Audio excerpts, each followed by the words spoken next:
Morning to all of you. हम लोग 11th class के लिए चैप्टर जो कर रहे हैं फाइनल अकाउंट विद एडजस्टमेंट, उसमें लास्ट लेक्चर में हम लोगों ने प्रोविजन फॉर बैड एंड डाउटफुल्स के कॉन्सेप्ट को देखा था। उसी टॉपिक में कुछ डाउट आया है बच्चों का, वो है एग्जाम्पल नंबर 4। उस डाउट को देखते हैं सबसे पहले, फिर आगे का जो भी कंटेंट होगा वो भी हम लोग देखेंगे। राइट, एक बार स्क्रीन अगर आपको दिखना शुरू हो तो कंफर्म करेंगे। हाँ जी, आई थिंक आपको स्क्रीन दिखना शुरू हो गया होगा।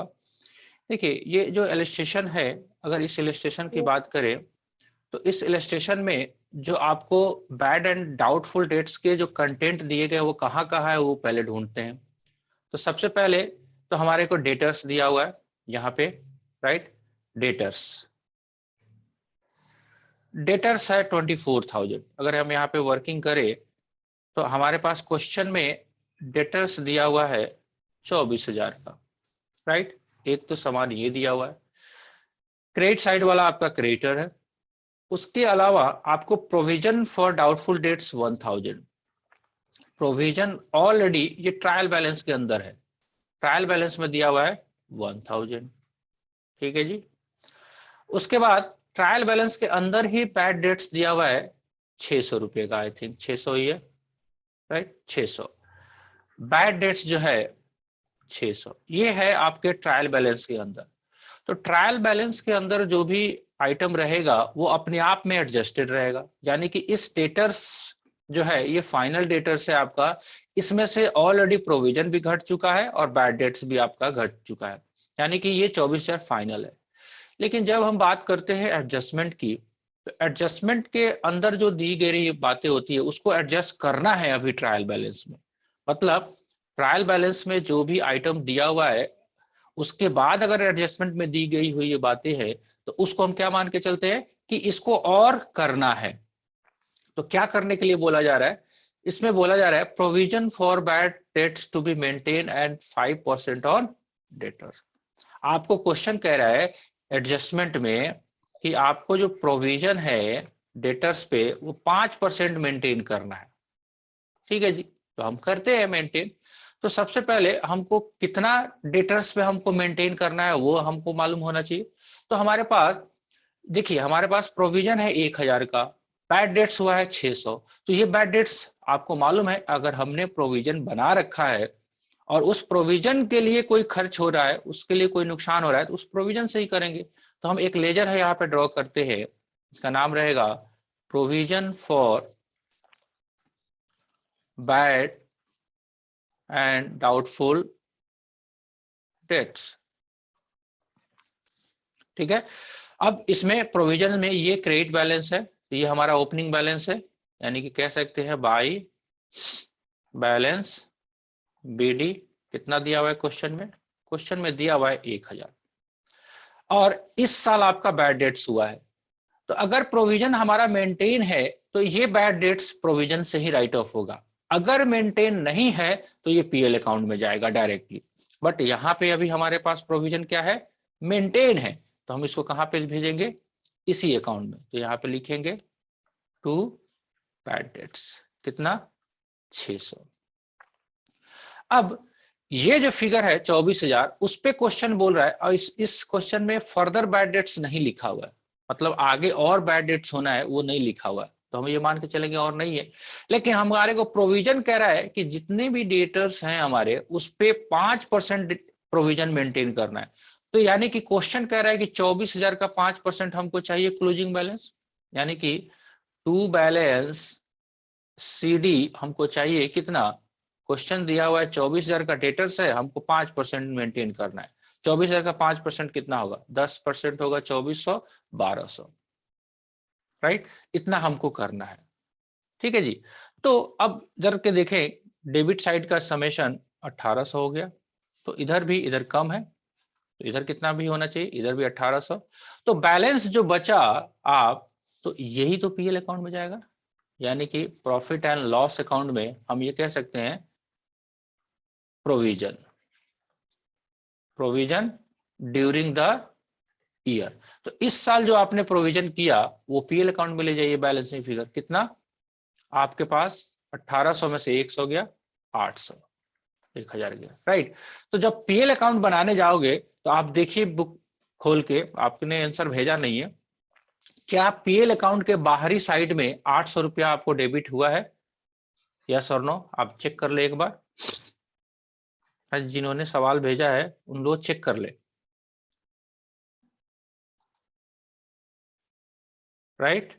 एक बार देख लेंगे, राइट। तो वहां पे जब पीएल अकाउंट में आप जाओगे, प्रॉफिट एंड लॉस अकाउंट आप जब बनाओगे, तो इस डेटर्स का ट्रीटमेंट कैसे करोगे? अब वहां पे अजीब अजीब सा लिख लिख के भी दे रहा है आपको कि further bad debts, provision for bad dates. आप वर्किंग नोट लगा लो, ये जो आपका है इसको दे दो आप वर्किंग नोट, राइट। ये है आपका वर्किंग नोट, और यहाँ पे लिख दो 800 रुपया जो आ रहा है, राइट। 800 रुपया जो आ रहा है यहाँ पे लिखो ना, provision for doubtful debts 800, right. लिख दो यहाँ पे सी वर्किंग नोट। वर्किंग नोट देखें आप, बात खत्म। इस आइटम को आपको कहाँ पे एडजस्ट करना है? अभी जाके आपको एडजस्ट भी करना है कहाँ पे? बैलेंस शीट में, राइट। तो बैलेंस शीट में भी जाके आप वहां पे लिखोगे। बैलेंस शीट जब बनाओगे तो आपके पास क्या है? डेटर्स है 24,000 का, राइट। उसमें से आपको लेस प्रोविजन, क्योंकि जो प्रोविजन का बैलेंस रह जाएगा, कितना रह जाएगा? 1200, लेस करके 1200 बाहर लिख दीजिए। 23,000, 22,800। चलिए, क्या इतना दिया हुआ है? देखिए, आपको इम्पैक्ट देखना पड़ेगा। सबसे बड़ी बात है सोचने का, अगर ट्रायल बैलेंस के अंदर जो आइटम दिया हुआ है वो ऑलरेडी एडजस्टेड होता है, ट्रायल बैलेंस के बाहर के जो आइटम होते हैं उसको एडजस्ट करना होता है, राइट। एक और स्क्रीन आपको दिख रहा होगा, थोड़ा सा हम डिस्कशन कर देते हैं। पहले ये डाउट क्लियर हो गया? हाँ जी, आयुष जी, आपने डाउट शेयर किया था, आपका डाउट क्लियर यस क्या मैं सर। कर पाया? आंसर मिल रहा है बुक में? आपने यस देखा? सर। चलिए, अगर बुक पास में रखे होंगे तो आपको दिखाई भी दे यस रहा होगा। सर। अगर बेड पे रजाइयों में लेट के अगर पढ़ रहे होंगे, ठंडी का मौसम है, तब तो कोई इशू नहीं है, तो बुक आपने देखा नहीं होगा। देखिए, कुछ एग्जाम्पल मैंने दिया हुआ है जो हम लोगों ने ऑलरेडी कर लिया है। क्या कह रहा है कि हमारा जो फाइनल अकाउंट जो एडजस्टमेंट है ना, उसका कितना इफेक्ट जाएगा? Double effect. क्या मतलब है? तो आपको एक समरी दिखाया जा रहा है कि आपका कौन से साइड का, कौन से एडजस्टमेंट का कहां कहां इंपैक्ट जाएगा। तो क्लोजिंग स्टॉक आपने किया, पहला इफेक्ट कहां जाएगा? ट्रेडिंग अकाउंट के क्रेडिट साइड में। क्या हमने ये किया? नहीं किया। सेकेंड इफेक्ट एसेट साइड में, यानी कि बैलेंस शीट के एसेट साइड में क्लोजिंग स्टॉक जाके लिखता है, लिखते ही है। आउटस्टैंडिंग एक्सपेंसेस आपको कराया, क्या किया? Add to the respective expenses on debit side. वो ट्रेडिंग का हो तो ट्रेडिंग में, पीएल का हो तो पीएल में, और उसके साथ साथ आपको ले जाके लायबिलिटी साइड में भी लिखना है, ठीक है। प्रीपेड एक्सपेंसेस क्या करना है? आपको डिडक्ट करना है उस एक्सपेंसेस से डेबिट साइड में, और एसेट साइड में जाके लिख लेना है, राइट। ये सो ऑन सारे हमने काम किए हैं, सारे हमने काम किए हैं लगभग लगभग।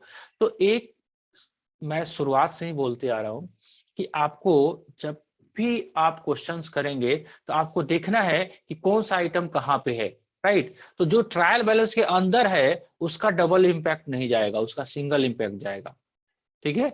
जो ट्रायल बैलेंस के बाहर है, यानी कि एडजस्टमेंट, यानी कि इसका एंट्री तो हुआ ही नहीं है, अभी आपको करना है। तो बिकॉज हमारा जो बुक्स ऑफ अकाउंट है वो डबल एंट्री सिस्टम पे मेंटेन होता है, तो जाहिर सी बात है, दो लेजर हिट होंगे तो दो जगह तो एडजस्टमेंट जाएगा ही जाएगा, राइट।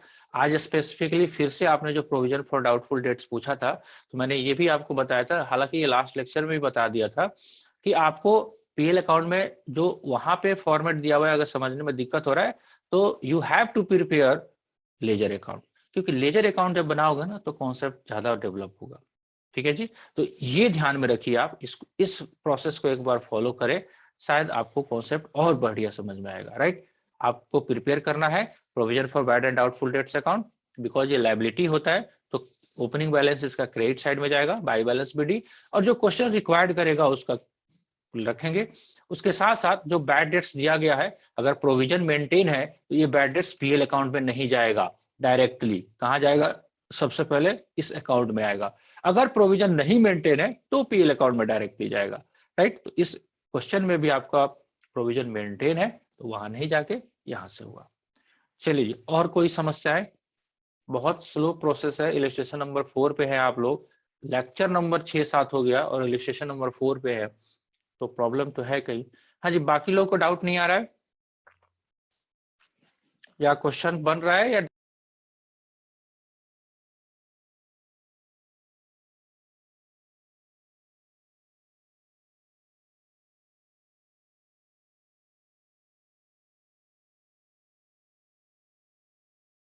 राइट?